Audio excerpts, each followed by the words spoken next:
राजू भाजपा ने वो तो एक स्कॉर्पियो हड़प रहे हैं, उन्होंने तो पूरी मेरी प्रॉपर्टी हड़पी हुई है। चौबेपुर की आप पता लगाइए, सारी ज़मीनें मेरी उन्होंने रख रखी हुई हैं और हम लोग को दे नहीं रहे हैं। मैंने चौबेपुर थाने में भी इसके लिए कहा था। तो क्या चौबेपुर पुलिस ने गलत फर्जी आरोप लगाया था? ये आप हाँ, पहले से भी कह रही थी। बिल्कुल, मैं तो शुरू से बता रही हूँ, जबरदस्ती मुझको फंसाया गया। तो आपको ये राहत मिली है? हाँ, विक्रू कांड के बाद आरोपी बनाई गई ऋचा दुबे पर चौबेपुर पुलिस ने फर्जी सिम रखने के मामले में आरोपी बनाया था और कानपुर देहाती सीएमआरटी कोर्ट में एंटी डकैती कोर्ट में उसकी चार्जशीट दाखिल की थी। कोर्ट द्वारा उनको पास समन भेजा गया। समन भेजने के बाद जब वो हाजिर नहीं हुई तो कोर्ट ने उनके खिलाफ बिलेबल वारंट जारी कर दिया।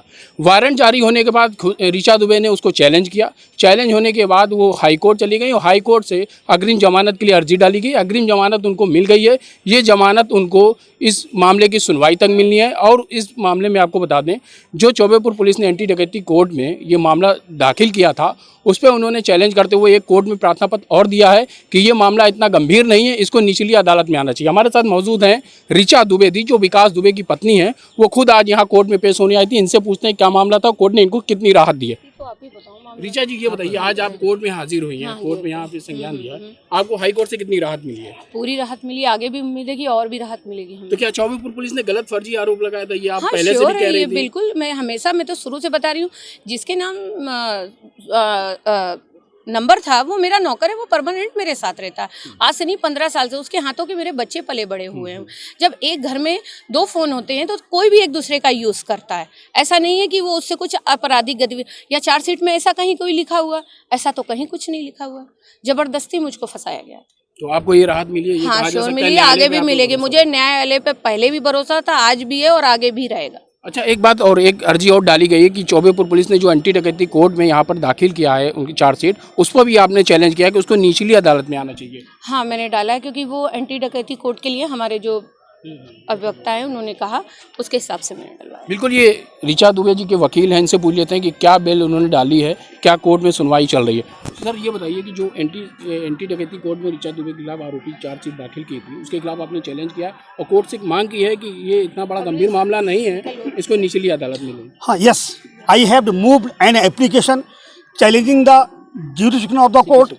This case cannot be tried special just Dakati court because of special court DA Act first rule not prescribed such type matter. So charge sheet has been filed under section 419 and 420. This case cannot be tried in the court of special Dakati. This only can be tried by the magistrate court. So I have challenged the jurisdiction of the court. Application is pending till now. बिल्कुल साफ तौर पे ये ऋचा दुबे जी के वकील थे CP Shukla ji, जिन्होंने कहा है कि इन्होंने जो चौबेपुर पुलिस ने गलत तरीके से मामला दर्ज किया है उसको निचली अदालत में आना चाहिए। एक चीज़ ऋचा दुबे जी से और पूछ लेते हैं, जो चौबेपुर पुलिस ने अभी एक स्कॉर्पियो की 18 लाख रुपए की कीमत लगाई थी, वो 65,000 रुपये उसको बताया था। 18 लाख की कीमत थी, 65,000 बताया था। उस पर क्या कहना है आपका? चौबेपुर इंस्पेक्टर को निलंबित भी कर दिया गया। देखिए, उस पर मुझको यही कहना है कि पहली बात तो मेरी चीज़ उस बंदे के पास कैसे पहुंची, वो उनके बड़े भाई हैं राजू भाजपा ने वो तो एक स्कॉर्पियो हड़प रहे हैं, उन्होंने तो पूरी मेरी प्रॉपर्टी हड़पी हुई है। चौबेपुर की आप पता लगाइए, सारी ज़मीनें मेरी उन्होंने रख रखी हुई हैं और हम लोग को दे नहीं रहे हैं। मैंने चौबेपुर थाने में भी इसके लिए कहा था। मेरे पास उसकी अर्जी है, डीएम थी आकांक्षा गौतम, उस समय मैंने डाली हुई थी, पर कोई सुनवाई नहीं हुई हमारी। अच्छा, आपने एक बात और कही कि प्रॉपर्टियां आपकी नहीं दी जा रही हैं, क्या लीगल तौर पे कोई कब्जा किए हुए? लीगल तौर पे राजू भाजपा कब्जा करे हुए थे। एक सकरवा में 3 बीघा, अभी सील में 3 बीघा मैंने मुख्यमंत्री पोर्टल पे भी उस पर शिकायत डाली थी। उसने सील के बाद जुताई कर दी 3 बीघा पे। मैंने उनसे तहसीलदार से भी कहा, उन्होंने कहा ऐसा कुछ नहीं, जबकि मेरे पास जुताई की फ़ोटो है। नो डाउट मुझे गांव के जो मेरे साझीदार थे उन्होंने ये बात बताई, मतलब हम लोग की कहीं सुनवाई नहीं हो रही। अच्छा, अगला स्टेप क्या होगा? अब मैं विकास के डेथ सर्टिफिकेट के लिए दौड़ूंगी, क्योंकि मैं बहुत परेशान हो गई हूँ उसके लिए। मैंने हर जगह आरटीआई डाली हुई है, सबके जवाब आ रहे हैं, किसी के आए हैं, किसी के नहीं आए हैं, और भी डालूंगी। मैं अब हाई कोर्ट में ही जाके उसको डेथ सर्टिफिकेट दूंगी। ओके, बस वहीं करना।